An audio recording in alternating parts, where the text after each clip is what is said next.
رحم اللہ من قرأ الفاتحہ.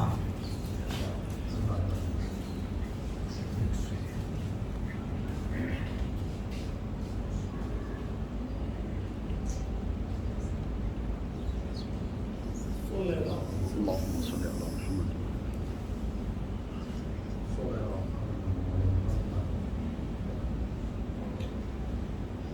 لا حول ولا قوة إلا بالله العلي العظيم. حسبنا الله ونعم الوكيل. نعم المولى ونعم النصير. الحمد لله رب العالمين بارئ الخلائق أجمعين وباعث الأنبياء والمرسلين حبيبنا وحبيب إله العالمين بالقاسم محمد. اللهم صل على محمد وعلى محمد وعجل فرجهم. وآله الطيبين الطاهرين المعصومين المظلومين المنتجبين المنتخبين الميامين.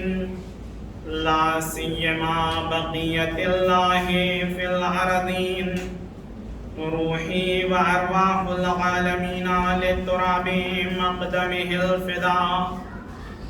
اللهم عجل فرجه وسهل مخرجه واجعلنا من خير أعوانه وأنصاره ومقوية سلطانه وهب لنا رأفته ورحمته ودعاءه وخيرا.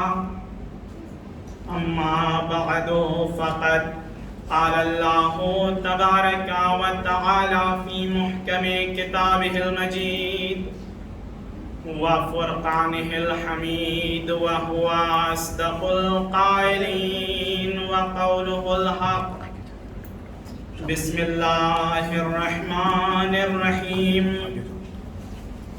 ومن يعظم شعائر الله فإنها من تقوى القلوب. صلوات اللهم صل على محمد وعلى محمد وعجل فرجهم. عزیزان محترم، مسلسل جس آیت کے ذیل میں گفتگو کی جا رہی ہے، کوشش یہ ہو رہی ہے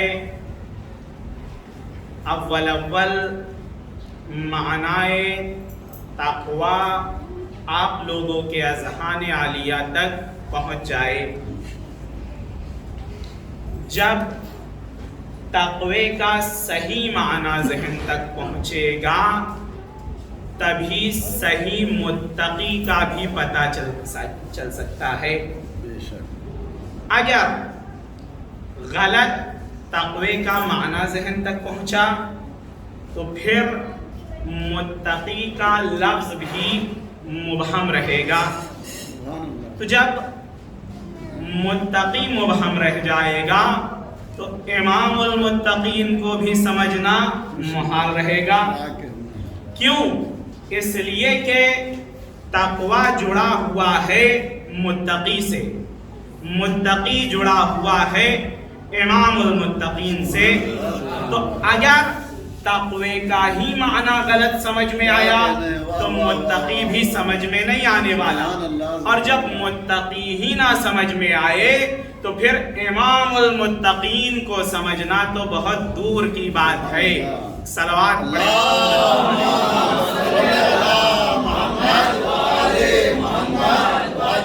پڑھیں. اس لیے اول یہ بات بیان ہونی چاہیے کہ تقوی ہے کیا. میں نے کل آپ کے سامنے غلط تقوی کی ایک مثال دی کہ جہاں چوری بھی ہو رہی ہے اور انسان متقی بھی ہے. اہل بیت بتائیں گے کہ متقی کون ہے اور تقوی کیا ہے۔ اگر صحیح معنی میں تقوی کا معنی پتہ چل جائے تو متقی کو پہچاننے میں بھی دشواری نہیں ہوگی۔ سارا مسئلہ یہاں پر پھنسا ہوا ہے کہ ہم نے تقوی کا صحیح معنی اب تک سمجھا نہیں، اس لیے متقی بھی نہیں سمجھ پائے ہیں، اور جب متقی سمجھ میں نہ آئے تو اب متقیوں کے امام کو سمجھنے میں بھی ہم میں خامی رہ گئی ہے۔ اگر تقوی اور متقی یہ دونوں واضح ہو جاتا تو پھر ہم انتخاب امام میں بھی غلطی نہیں کرتے، کیونکہ جب تقوی کا معیار آپ کو پتا ہوتا، متقی کا معیار آپ کو پتا ہوتا، تو جب امام کو بھی انتخاب کیا جاتا تو اسی معیار کا امام انتخاب ہوتا۔ ایک اور صلوات پڑھیں۔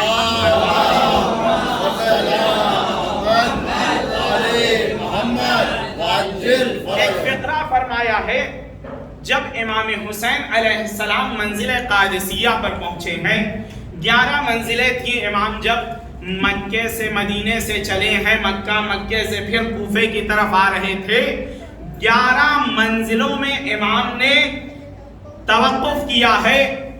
اس زمانے میں منزل اس چیز کو کہا جاتا تھا جیسے یہاں سے فرض کر لیجئے آج کے ٹائم میں آپ کی ٹرین چلی، جو اگلا اسٹیشن آ رہا ہے، جو اس کا جنکشن ہے، اس کو منزل کہتے ہیں۔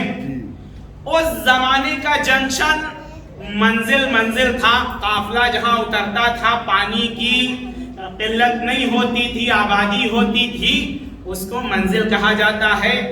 11 منزلیں امام حسین علیہ السلام نے مدینے سے چلتے ہوئے کوفے کی جانب اور کربلا پہنچنے تک 11 منزلوں کو طے کیا ہے، جن میں سے پہلی منزل امام کی مکہ تھا۔ بھئی سوال یہ ہے، جو لوگ حج پر گئے ہیں، میں ابھی تک مشرف نہیں ہوا ہوں، اس لیے جغرافیہ حساب سے بتا سکتا ہوں، مشاہدے کے حساب سے میں نہیں بتا سکتا، جو گئے ہیں وہ دیکھے ہوں گے۔ ایک صلوات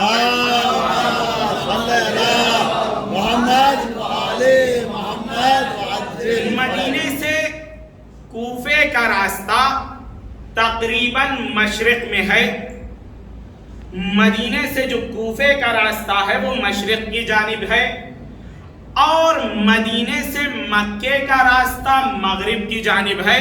تقریباً 13 ڈگری مڑا ہوا ہے، وہ 13 ڈگری 26 ڈگری تک مانا جاتا ہے کہ وہ ایک ہے، 13 ڈگری مڑا ہوا ہے، لیکن اس کو مغرب کہا جائے گا۔ بس مدینے سے مکے کا راستہ مغرب کی طرف، کوفے کا راستہ مشرق کی طرف۔ امام کا مقصد کیا تھا؟ کوفے جانا۔ تو امام کو جانا چاہیے تھا کس جانب؟ مشرق کی جانب، لیکن امام مدینے سے نکلے ہیں کس جانب؟ مغرب کی جانب۔ تو جب امام کا مقصد کوفہ تھا تو مغرب میں آنے کی ضرورت ہی نہیں تھی، مشرق کی طرف چل دیتے، کوفے کی منزل کو طے کرتے ہوئے کوفہ پہنچ جاتے۔ لیکن امام نے پہلی جگہ جو انتخاب کی ہے وہ مکہ ہے، بالکل اپوزٹ سائڈ، بالکل مد مقابل کوفے کے۔ آخر ایسا کیوں ہوا؟ لوگ کہتے ہیں کہ امام حج کے لیے گئے تھے، حج کی نیت رکھتے تھے، جیسا کہ آپ نے مجلسوں میں سنا بھی ہے کہ امام نے نیت کو تبدیل کر دیا۔ یہ تو ظاہر قضیہ تھا، یہ ظاہری بات تھی۔ امام کو پتا تھا یا نہیں کہ امام کو کوفے جانا ہے؟ امام کو علم غیب تھا یا نہیں کہ مجھے حج ادھورا چھوڑنا پڑے گا؟ یہ سب جانتے تھے امام، لیکن پھر بھی مکے کی طرف گئے ہیں، کوفے کی جانب نہیں گئے۔ آخر امام اس سفر مکے سے بتانا کیا چاہتے تھے؟ مکے کی جانب کیوں چلے ہیں امام؟ دیکھیے آج میڈیا کا دور ہے، اس لیے آپ میری بات بہتر طریقے سے سمجھ سکتے ہیں۔ امام نے مکے کو انتخاب کیا، حالانکہ جانا تھا کوفے۔ مکے میں آئے، مکہ ہے کیا؟ مکہ اس زمانے میں اور آج بھی ہے، مکہ اس زمانے میں سینٹر تھا. ہندوستان کا بھی حاجی مکے آ رہا تھا, خود عراق کا حاجی مکہ جا رہا تھا حج کے لیے, یمن سے لوگ مکہ آ رہے تھے, افریقہ سے لوگ مکہ آ رہے تھے. یعنی پوری دنیا کے مسلمان ایک جگہ پر جمع ہو رہے تھے, وہ ہے مکے کی سرزمین. اب امام حسین کو یہ بھی تو بتانا تھا کہ کن کن لوگوں تک میری آواز پہنچی اور وہ حاضر ہوئے یا حاضر نہیں ہوئے, تاکہ روز قیامت کہنے کے لیے اللہ کے سامنے یہ بات رہ جائے, پالنے والے میں نے اپنا پیغام پہنچا دیا تھا, جس کو آنا تھا وہ آ گیا, جس کو نہیں آنا تھا وہ نہیں آیا. مکہ ایک ایسی سرزمین تھی جہاں پوری دنیا, ہر ملک کے حاجی جمع ہو رہے تھے. امام کا ظاہری مقصد حج تھا, لیکن واقعی مقصد اس زمانے میں میڈیا یہی تھا. اس زمانے میں اگر دنیا بھر تک اپنی آواز امام کو پہنچانی تھی تو وہ مکے کے ذریعے سے پہنچا سکتے تھے. وہاں گئے, خطبہ دیا اور کہا میں کوفے کا ارادہ رکھتا ہوں اور سب کی شہادت ہونی ہے, جس کو میرا ساتھ دینا ہے دے, جسے نہیں دینا ہے مجھے پرواہ نہیں ہے, تاکہ قیامت میں یہ عذر ختم ہو جائے. کوئی ایسا نہ کہے کہ ہم پتہ ہی نہیں تھا, ہمیں اس لیے نہیں پہنچ پائے. ایک صلوات پڑھے محمد.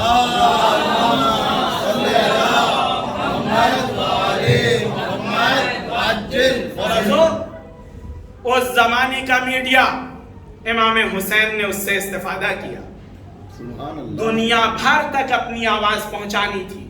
یہ حاجی حج کرنے کے بعد اپنے اپنے وطن جاتے. کیا کیا قصہ ہوا ہے دیکھیے, آج بھی ایسا ہے, کوئی پوچھے یا نہ پوچھے کہ آپ کا حج قبول ہوا یا نہیں, یہ ضرور پوچھتا ہے وہاں کی مارکیٹنگ کیا تھی, کیا کیا واقعہ وہاں پر ہوا, لوگ کیسے آ رہے تھے, یہ ساری باتیں لوگ پوچھتے ہیں. اب چاہے حج قبول ہوا ہو یا نہیں ہوا ہو, ہم تو جا چکے ہیں.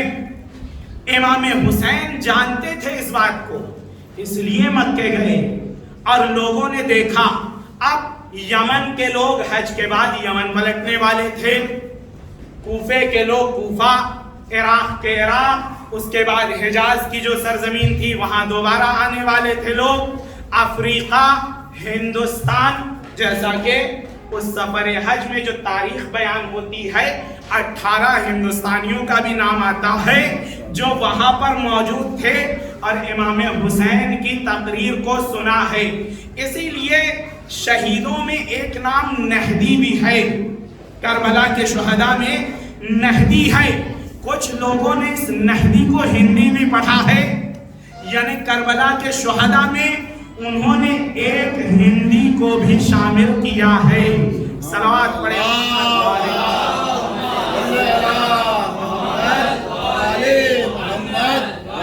امام نے اپنے پیغام کو اس ذریعے سے پہنچایا. سبحان اللہ. اور ظاہر سی بات ہے عقل مند وہی ہے جو ذرائع چل رہے ہیں دنیا میں ان کا استفادہ کرے. ایسا نہ ہو, ایک زمانہ تھا جب نئی نئی اے سی نکلی تھی تو بعض کے فتوے ہم نے پڑھے, ان لوگوں نے فتوے دیے تھے کہ اے سی چلانا حرام ہے. اب ان کی جو بھی وجہ رہی ہو, جو بھی وہ علت لا رہے ہوں, ایک علت جو وہاں پر لکھی تھی وہ میں آپ کے سامنے بیان کر رہا ہوں. اب آپ اسے جو بھی سمجھ لیجئے, ایک ہنسی کا مدعا سمجھ لیجئے یا پھر حماقت کو سمجھیے کہ جب اہل بیت سے دوری ہوگی تو اسی طرح کے فتوے نکل کر آئیں گے. کہاں اے سی میں جب انسان جائے گا کسی روم میں جہاں اے سی چل رہی ہو, اسے سکون حاصل ہوگا, ٹھنڈک لگے گی, گرمی میں بہترین ٹھنڈک کے موسم کا مزہ لے گا. اب جب بدن میں ٹھنڈک لگی تو سستی آئے گی, اور جب سستی آئے گی تو وہ سارے کاموں سے رک جائے گا, نہ نماز کی خبر نہ روزے کی، آسانی میں زندگی گزارنے کی طلب ہو جائے گی، اس لیے اے سی لگانا حرام۔ اگر اس حساب سے دیکھا جائے تو آپ کا زندہ رہنا بھی حرام ہونا چاہیے۔ انسان سانس لے گا، بہت سارے گناہ کی فکر آئے گی، تو پھر انسان کو سانس لینا بھی چھوڑ دینا چاہیے۔ نہیں، اللہ کہتا ہے کہ جو میں نے نعمتیں دی ہیں اس کا صحیح استعمال کیا جائے۔ دیکھیے شیخ صدوق نے ایک روایت کے بارے میں شہر رے میں سنا کہ نیشاپور میں ایک روایت ہے، 6 مہینے کا سفر درکار، 6 مہینے تک سفر کیا، نیشاپور کی لائبریری میں گئے، اس کتاب کو ڈھونڈا، ڈھونڈنے کے بعد نکالا، پوری کتاب پڑھا، دیکھا یہ وہی روایت ہے جو میرے پاس موجود ہے وہاں پر۔ کتنا وقت چلا گیا؟ 6 مہینہ۔ آج کی ٹیکنالوجی نے یہ کر دیا، آپ گھر بیٹھے ہیں، 6 مہینے کا سفر 6 منٹ میں طے کر لیجئے، باقی 5 مہینہ اور جو وقت بچ جاتے ہیں اس میں آپ دوسری علمی کاوشوں کو انجام دیجئے۔ تو ٹیکنالوجی کا استعمال ہونا چاہیے۔ اب غلط اور صحیح دونوں استعمال ہے، انسان صحیح میں لگائے تو یہی ٹیکنالوجی اسے جنت پہنچائے گی، اگر غلط میں لگایا یہی ٹیکنالوجی اسے جہنمی بنا دے گی۔ صلوات پر محمد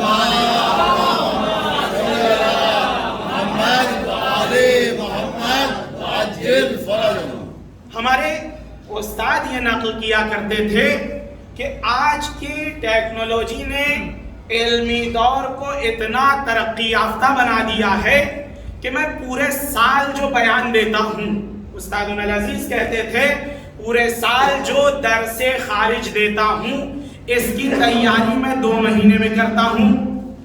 2 مہینے میں جو چھٹی کا پیریڈ ہوتا ہے، 2 مہینہ گرمی کی چھٹی، جس میں اسکول میں لوگ انتظار میں رہتے ہیں کہ جلدی سے چھٹی ہو تاکہ وہ جو صبح جلدی اٹھنے والا سسٹم ہے وہ کچھ دن کے لیے رک جائے۔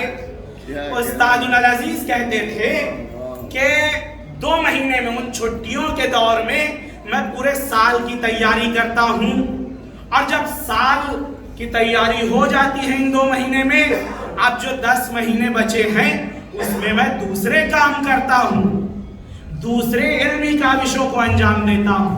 اس کا مطلب یہ ہے کہ یہ ٹیکنالوجی انسان کو بہت آگے بھی کر سکتی ہے، اور یہ ٹیکنالوجی انسانیت کو بہت پیچھے بھی کر سکتی ہے۔ دونوں بات ہے۔ اب ہم جب مکتب اہل بیت میں بیٹھے ہیں تو ہمیں اتنا شعور تو اب ہو جانا چاہیے کہ ٹیکنالوجی سے صحیح استفادہ کرنا ہے یا غلط استفادہ۔ ایک اور صلوات کا سہارا۔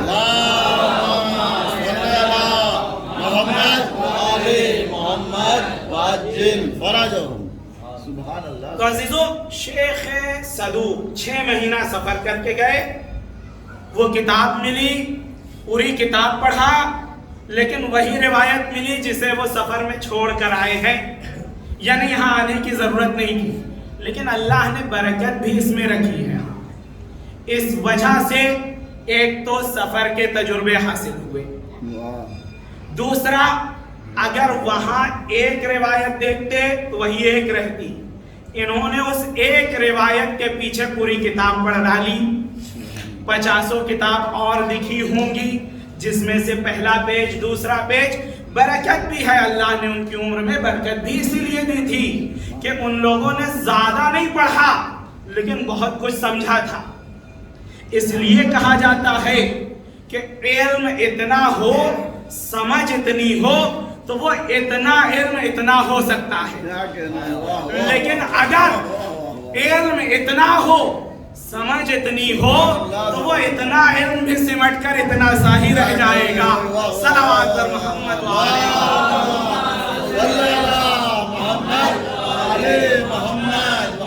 صحیح معنی کو سمجھے انسان۔ میں نے پہلے دن ایک روایت پڑھی تھی، رسول اللہ نے فرمایا کہ لعنت ہے اس پر جو دین کی وجہ سے دنیا کو چھوڑ دے، اور لعنت ہے اس پر جو دنیا کی وجہ سے دین کو چھوڑ دے، دونوں کو ساتھ میں لے کر چلنا ہے۔ اہل دنیا نہیں ہوتے تو یہ دین بھی قائم نہیں ہو پاتا۔ دین اور دنیا دونوں کو ساتھ میں لے کر چلنا ہے، یہی انسان کا کمال بھی ہے۔ اور اگر اس کمال تک انسان پہنچنا چاہتا ہے تو پھر در اہل بیت پر آنا پڑے گا۔ آتا ہے ایک شخص چھٹے امام کے پاس،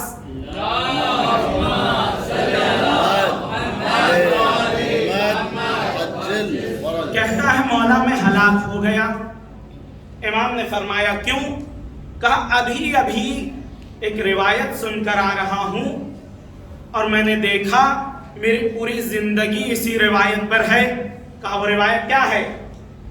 کہا آپ کے جد نے فرمایا ہے، میں نے یہ روایت سنی کہ آپ کے جد نے فرمایا کہ جو دنیا داری میں لگا رہا وہ ہلاک ہو گیا، جس نے دنیا داری کو اپنایا، دنیا داری میں لگا رہا وہ ہلاک ہو گیا۔ اور میں صبح نکلتا ہوں اپنے بیوی بچوں کے لیے کمانے اور شام میں گھر لوٹتا ہوں، میں ہلاک ہو گیا۔ امام نے فرمایا کس نے کہا یہ دنیا ہے، یہ تو عین دین ہے، تو کس لیے نکلا ہے؟ حلال روزی کمانے نا؟ کہا جی۔ کہا حلال روزی اور عبادت کا رابطہ تجھے پتا ہے؟ اللہ نے عبادت کے 10 حصے رکھے ہیں، ایک حصہ نماز روزے میں ہے اور 9 حصہ حلال روزی کمانے میں ہے۔ کیوں؟ اس لیے کہ جب تو عبادت کر رہا ہے تو صرف خود کو بچا رہا ہے، نماز تیرے کام آئے گی، روزہ تیرے کام آئے گا، حج تیرے کام آئے گا، لیکن جو رزق حلال ہے نا، جب تو کھائے گا تیرے بیوی بچے کھائیں گے، تیرے نواسے تیرے پوتے کھائیں گے۔ حلال رزق چونکہ پیٹ میں گیا ہے اس لیے دینی جذبہ پیدا ہوگا، غلط راستے سے وہ دور آئے گا۔ تو اگر حلال رزق کما رہا ہے، اپنے ساتھ ساتھ 50 لوگوں کو تو جنتی بنا رہا ہے، اور اللہ یہی چاہتا ہے صرف اپنے فکر میں نہ رہے، دوسروں کو بھی جنت میں لے جائے اور دعوت کرے۔ صلوات پر محمد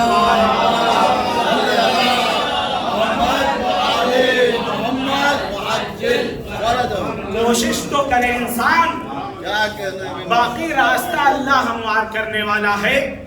مسئلہ یہ ہے کہ ہم لوگوں کی، میں اپنی بات کر رہا ہوں، کہ ہماری سب سے پہلی کمی یہ ہے کہ ابھی تک یقین نہیں ہو پایا ہے۔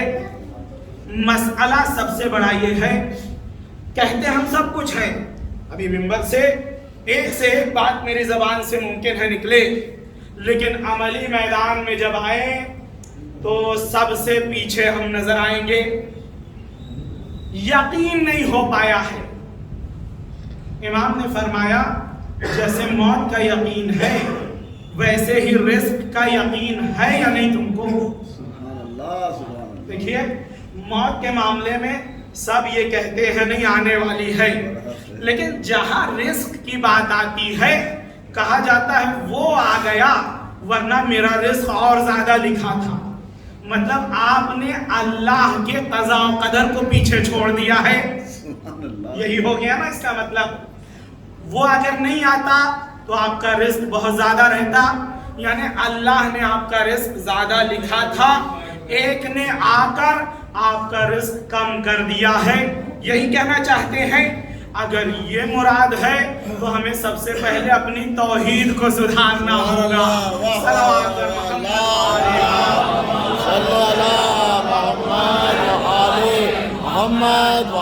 یقین اللہ پر ہونا چاہیے۔ ایک بادشاہ تھا جس کا ایک بہت ہی قابل اور دیندار وزیر تھا، مومن وزیر، بادشاہ کا مومن وزیر۔ بادشاہ اپنی زندگی میں ہر مشورے اپنے اس وزیر سے لیتا۔ یہ ساری چیزیں ہمارے لیے درس عبرت ہونی چاہیے. اگر ہم یہ سب سن کر بھی وہی رہ جائیں جو پہلے تھے پھر کیا فائدہ؟ کیا فائدہ ایسا زندگی گزارنے کا؟ یہ سب درس عبرت ہے، ہمیں سننا ہے اور عمل کرنا ہے اس پر. بادشاہ اس کا وزیر بہت مومن، بادشاہ اپنے ہر چھوٹے بڑے مشورے سے لیتا. جنگ پیش آئی، جب جنگ پیش آئی وزیر کو بلایا، کہا جنگ پیش آئی ہے، کیا ہونا چاہیے؟ کہا یا آپ جائیے سرپرستی کریے جنگ کی یا اپنے خاص فرد کو بھیجیے. بادشاہ نے کہا اگر میں جاؤں گا تو یہ لوگ جو ہے منتشر ہو سکتے ہیں، اس لیے تم میری جگہ پر جاؤ. وزیر نے کہا ٹھیک ہے میں چلا جاتا ہوں، لیکن گھر میں میری زوجہ ہے، اس کی دیکھ بھال. بادشاہ نے کہا وہ میری ذمہ داری، تم جاؤ. وزیر چلا گیا. جب وزیر چلا گیا تو دیکھیے ایک ہی بادشاہ کے ایک وزیر نہیں ہوتا، کچھ خاص ہوتے ہیں، کچھ خاص الخاص ہوتے ہیں اور کچھ عام ہوتے ہیں. سیکریٹری بہت سارے ہوتے ہیں ایک ہی بادشاہ کے، ایک ہی فرد کے. تو یہ جو خاص الخاص وزیر تھا وہ تو چلا گیا. اب بالکل عام جو وزیر تھے وہ 3 تھے. 3 وزیروں کو بلایا. بلانے کے بعد کہا کہ یہ جو میرا خاص وزیر تھا خاص الخاص وہ چلا گیا ہے جنگ پر، محاذ جنگ سنبھال رہا ہے، اس کے گھر کی پوری ذمہ داری تم تینوں کی، کوئی کمی نہیں ہونی چاہیے. ان تینوں نے بھی کہا ٹھیک ہے ہم کوئی کمی نہیں ہونے دیں گے. اور رفت و آمد اس وزیر کے گھر پر لگی رہی. ایک روز یہ تینوں گئے، دیکھا اس وزیر کی، یہ روایت ہے، روایت کے فقرے ہیں، اس لیے اس منبر سے پڑھنے میں کوئی قباحت مجھے محسوس نہیں ہو رہی ہے. جب تک یہ باتیں پہنچیں گی نہیں ہم درس عبرت کیسے لیں گے؟ بہرحال ایک روز یہ تینوں گھر میں داخل ہوئے، دروازہ کھلا تھا. دیکھا اس خاص الخاص کی وزیر کی زوجہ کپڑے دھل رہی تھی. ظاہر سی بات ہے ایک خاتون اگر کپڑے دھل رہی ہو تو وہ پورے حجاب میں نہیں ہوتی ہے، کپڑے دھل رہی تھی. ان تینوں وزیروں نے دیکھا. اب جیسے ہی دیکھا شیطان نے وسوسہ شروع کر دیا. تینوں آئے، مومنہ اندر چلی گئی. اس مومنہ سے کہا کہ اگر تم فعل حرام پر راضی نہیں ہوئی تو ہم بادشاہ سے شکایت کر دیں گے کہ تم نے ہمیں زنا کی دعوت دی ہے. مومنہ عورت ہے، کہا تم نے زنا کی دعوت دی ہے، اگر تم نے رضایت نہیں دیا اور فعل حرام پر راضی نہیں ہوئی. مومنہ نے کہا تم کو جو بھی کہنا ہے بادشاہ سے کہہ دو، لیکن میں گناہ کی اجازت کبھی بھی نہیں دے سکتی اور گناہ کے لیے راضی نہیں ہوں. اللہ پر بھروسہ ہے اس کو.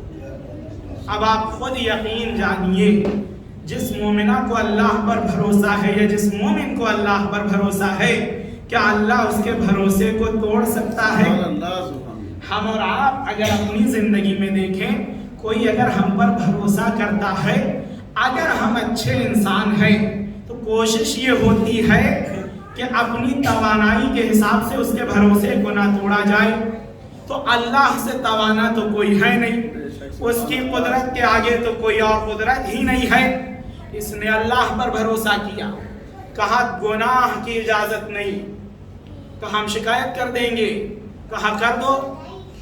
یہ تینوں آتے ہیں بادشاہ کے پاس. آنے کے بعد کہا بادشاہ سلامت. وزیر اتنا بہتر، اس کی زوجہ بہت بری.